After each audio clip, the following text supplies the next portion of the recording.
নমস্কাৰ ছাৰ। নমস্কাৰ মোৰ মৰমৰ চলিয়াত এই চলিয়াত তহঁতক মই আজি প্ৰশ্ন কৰিম ধুনীয়াকৈ উত্তৰ দিবি দেই কিন্তু হ'ব ছাৰ, আমি ধুনীয়াকে উত্তৰ দিম। এই ভেকলা তই ধুনীয়াকৈ এটা কবিতা মাতি শুনাও। অ'কে ছাৰ, মই নিজে লেখা কবিতা এটা পাঠ কৰিম। মোৰ কবিতাটোৰ নাম হৈছে মুঠ খাবি পানী ঢালি। মুঠ খাবি পানী ঢালি কোনো চিন্তা নাই, লিভাৰ তাজা হয়, ঐ লিভাৰ তাজা হয়।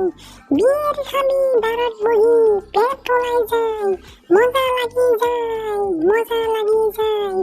গেলা খাবি খালি পেটত কোনো টেনচন নাই, আয়ুস বাঢ়ি যায়, ঐ আয়ুস বাঢ়ি যায়। ভাং খাবি মণিপুৰী চিগাৰেট বনাই, কলিজাৰ পাৱাৰ বাঢ়ি যায়, ঐ কলিজাৰ পাৱাৰ বাঢ়ি যায়।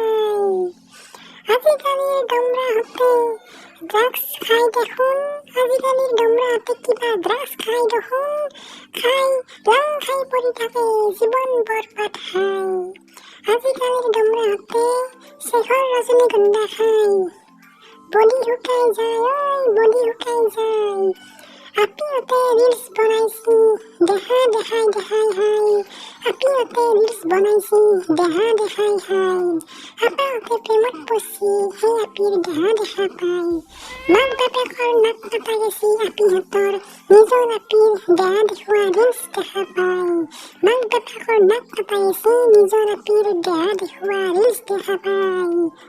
মুঠ খাবি পানী ঢালি কোনো চিন্তা নাই, লিভাৰ তাজা হয়, ঐ লিভাৰ তাজা হয়। ছাৰ মোৰ কবিতা শেষ।